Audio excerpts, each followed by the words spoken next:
Now, there are two reasons why you clicked on this video. Either you are a pro Avatar Korra hater or you are a pro Avatar Korra defender. It's one of the two. There is no in between. Or maybe, just maybe, you want to know what is going on. I know for a long time Avatar Korra has been made to be the butt of the joke in most things, saying that she's the worst Avatar ever and she did this, she did that. Like, a lot of things come to mind.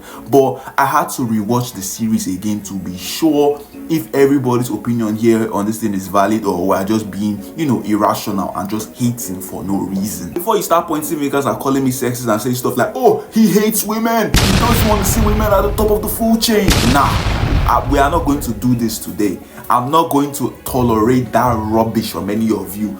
I have my own opinions on this matter, and it is not because she's a girl. I mean, everybody's favorite character in Avatar The Last Airbender was Toph, and she is a girl and she was disabled, bro. And yet I have not seen a single person that hates that girl for any reason, bro. So this one is not a gender issue, bro. It's more than that. It is way more than this, bro. So don't you dare try and hit me with that old bullshit, bro. Now, in the introduction to Avatar Korra, we found out that she's actually quite overpowered. Like, literally the very first episode where we see Avatar Korra as a baby, this girl is already bending 3 of the 4 elements, bro.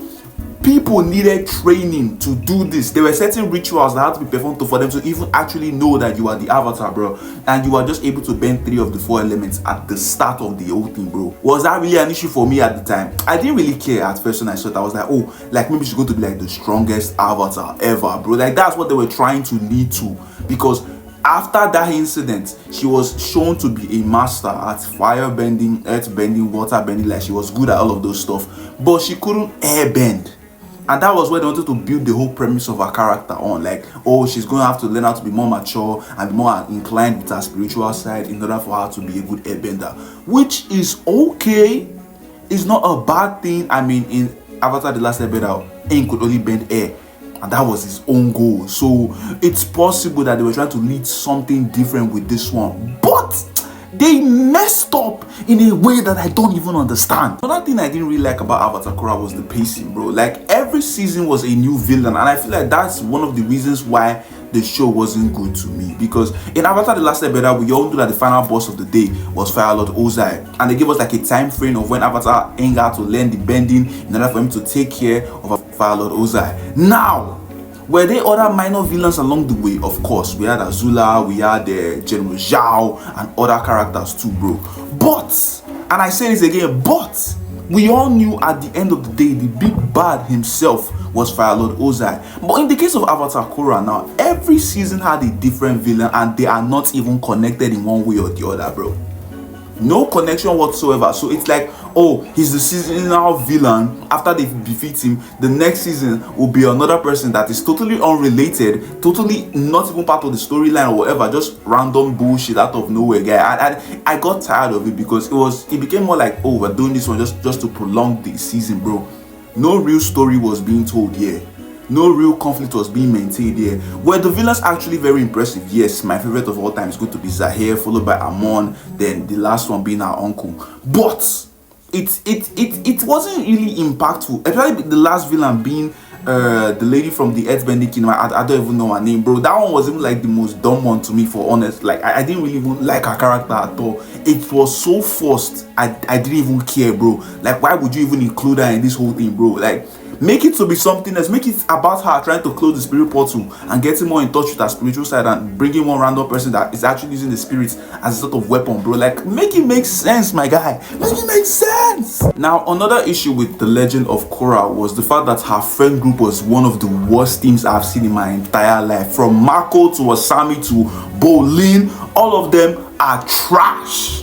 They are all trash, bro. You cannot compare that lineup to Avatar Aang's lineup, bro. They had Kitara, they had Sokka, they had Toph, bro. They had Zuko. You cannot compare that lineup, bro. That is a generational lineup compared to this piece of shit I'm seeing right now. Honestly, I don't even know. There was more drama in their friend group than actual unity, bro. Like, did The Legend of Korra have lots of intense moments? It was there. But most of the time, anything interesting going on with these characters is either their love life or nothing else at all. It's always the love life, bro.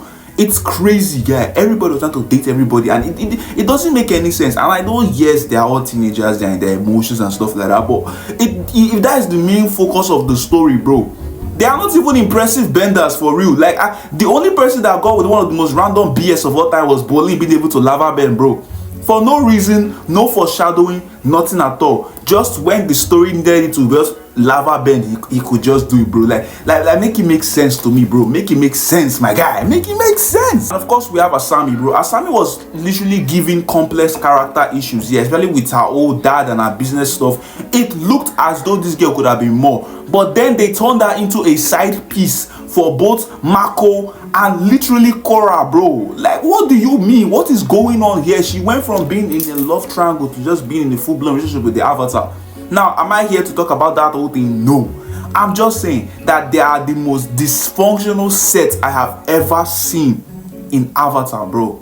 Like, it's crazy that they could not even maintain proper stats in battle, my guy. They are so random and they don't even work together. Like, it's so messy with these people, bro. And like I said earlier, it was an issue when she was literally made overpowered in the whole thing. Like, you made her to be a powerhouse and then you take that away from her to try and tell us that every single villain that she faced is like 10 times worse than what Avatar Aang faced. You might say that, but her record is not giving source at all. And with the new introduction to the new Avatar that is coming up right now, where they are actually trying to paint Korra as the bad person, as the reason why the world hates the entire line of avatars, bro, I don't think it's even going to make any sense to me. Like, it is not going to work in her favor anymore. The argument has been pushed and it is dead. I'm actually going to say this now because some of you actually think that she's actually on the same level as Aang, like in terms of strength. Bro, the minute she lost her link to the previous avatars, it literally made her weaker.